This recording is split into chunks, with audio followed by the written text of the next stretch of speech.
गेली 24 वर्षे मी अकलूज परिसरामध्ये Suryavanshi trauma and rehabilitation centre हे हॉस्पिटल चालवत आहे.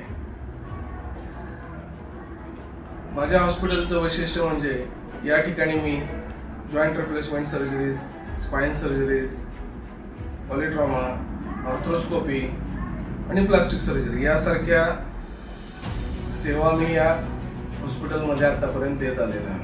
माझं आणि माझ्या हॉस्पिटलचं एकच उद्देश आहे की पेशंट आणि डॉक्टर यांच्यामधले संबंध हे सुदृढ व्हावे. पेशंटला बेटर हेल्थ, चांगलं आरोग्य लाभावं आणि हॉस्पिटल, डॉक्टर आणि पेशंट यांच्यामधले ऋणानुबंध चांगले व्हावे. हे माझ्या हॉस्पिटलचं विजन आहे, मिशन आहे, माझ्या हॉस्पिटलच्या व्हॅल्यू आहे. आत्तापर्यंत मी ज्या सेवा अकलूज आणि परिसरातील लोकांना दिलेल्या आहेत त्याबद्दल मला अतिशय आनंद आहे.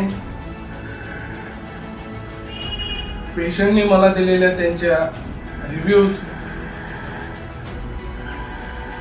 त्या कित्येक पटीनं मला जास्ती आनंद देऊन गेलेले आहे. आणि या सर्व गोष्टी लक्षात घेऊन माझेही काही फ्युचर प्लॅन्स आहेत की ज्यामध्ये मी अकलूज आणि पंचक्रोशीमध्ये एक अल्ट्रा मॉडर्न हॉस्पिटल ऑर्थोपेडिक मध्ये की ज्या ठिकाणी spine surgery, joint replacement surgeries या अद्ययावत स्वरूपामध्ये चालू करण्यात एक अल्ट्रा हायटेक हॉस्पिटल उभा करण्याचं माझं मनोदय आहे आणि ते लवकरच पूर्ण होईल अशी माझी अपेक्षा आहे. असेच प्रेम सर्वांचे मी आणि माझ्या हॉस्पिटलवरती राहून हीच अपेक्षा करतो. धन्यवाद. नमस्कार, मी उमेश उत्तमराव जगदाळे. माझी आई शारदा उत्तमराव जगदाळे ही अचानक तिचा खुबा दुखायला लागला. अशी नॉर्मली पडली. पडल्यानंतर माझी परिस्थिती बिकटच होती. उत्पन्न इतकंसं नव्हतं. तर मला सूर्यवंशी डॉक्टरांचं नाव सांगितलं की ते गरिबांचे डॉक्टर आहेत, ते तुमचे काय पैसे घेणार नाहीत, तुम्हाला जर काय स्कीम असतील तर त्या स्कीम तुमच्या मंजूर करून देतील. आणि नंतर मी इथं आलो, ॲडमिट झालो. अक्षरशः त्या दिवशी पैसे पण नव्हते. डॉक्टरांनी फोन करून MRI करायला सांगितला आणि मी नंतर 2 दिवसांनी पैसे दिले. पण या इथं आल्यानंतर ऑपरेशन करावंच लागेल, ऑपरेशन शिवाय पर्याय नाही. पण आर्थिक परिस्थिती नव्हती. पण डॉक्टरांनी असं जाणून दिलं नाही की म्हणजे तुम्हाला जसं जमतील तसे द्या म्हणले. आणि खूप कॉपरेशन केलं. त्याने ऑपरेशन इतकं सुंदर केलं की माझी आई आता व्यवस्थित चालू शकते, व्यवस्थित सगळं फिरू शकते, स्वतः सगळं करते. आणि त्याच्या आधी ज्यावेळेस तिला पेन्स होत होत्या, तिच्या पेन्स इतक्या होत्या की ती मला अक्षरशः म्हणायची की मला औषध द्या, मारून टाक. डॉक्टर म्हणले असं काय नाही. माझ्या आईची समजूत जी घातली त्यांनी की त्यांच्या स्वतःच्या आईसारखी समजूत घातली. आणि इथल्या स्टाफनी माझ्या आईला ते आजीच म्हणायची.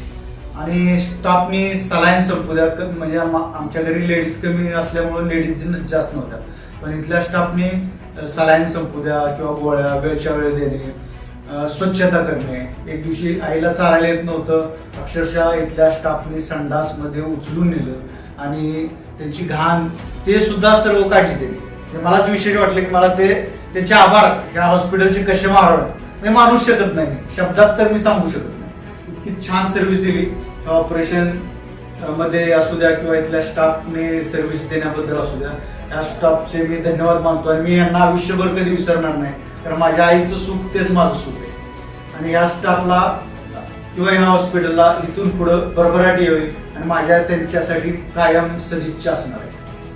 सूर्यवंशी हॉस्पिटल अकलूजमधलं एकमेव हॉस्पिटल असं आहे की गोरगरिबासाठी 1 नंबर सेवा देणारं हॉस्पिटल फक्त सूर्यवंशी हॉस्पिटलच आहे. मग मला माहिती होतं त्या रिक्षावाल्याने मला इथं सोडलं आणि सोडल्यानंतर खरंच हॉस्पिटल बघूनच मन भरून आलं की घरात देखील सेवा देणार नाही असं सरांना, मॅडमनं, इथल्या स्टाफनं अतिशय सुंदर अशी सेवा दिली. आमच्या मातुश्री अक्षरशः रडत होत्या. एक दिवस पूर्ण अन्न पाणी सोडून घेतलं. पण इथं आल्यानंतर घरच्यासारखं त्यांना ठेवण्यात आलं. त्यानंतर त्यांचं ऑपरेशन केलं. 2-3 दिवस घरच्या देखील डबा देखील आणून दिला नाही हॉस्पिटलच्या लोकांनी. त्यांच्या सर्व सोयी आपल्या घरी कोण करू शकत नाही सर. हॉस्पिटलचं वर्णन सांगू शकत नाही. इतकं हॉस्पिटलमध्ये अतिशय सुंदर सगळा स्टाफ, मॅडम, सर, तिथले जेवढे कामगार आहेत अतिशय घरच्या प्रमाणे वागणूक देऊन अतिशय सुंदर असं ऑपरेशन केलं. 4 दिवसात कसला त्रास झाला नाही. आमच्या मातोश्री खटाखट चालतात, फिरतात, खातात. साधं गोळी देखील आम्हाला घेऊन नाही दवाखान्यातून. इतकं सुंदर असं ऑपरेशन आमच्या सरांनी केलं आहे. तर इतकं सुंदर ऑपरेशन केलं त्याबद्दल मी सरांचं, मॅडमचं, इथल्या स्टाफचं सर्वांचं आभार आहे, मनापासून आभार मानतो.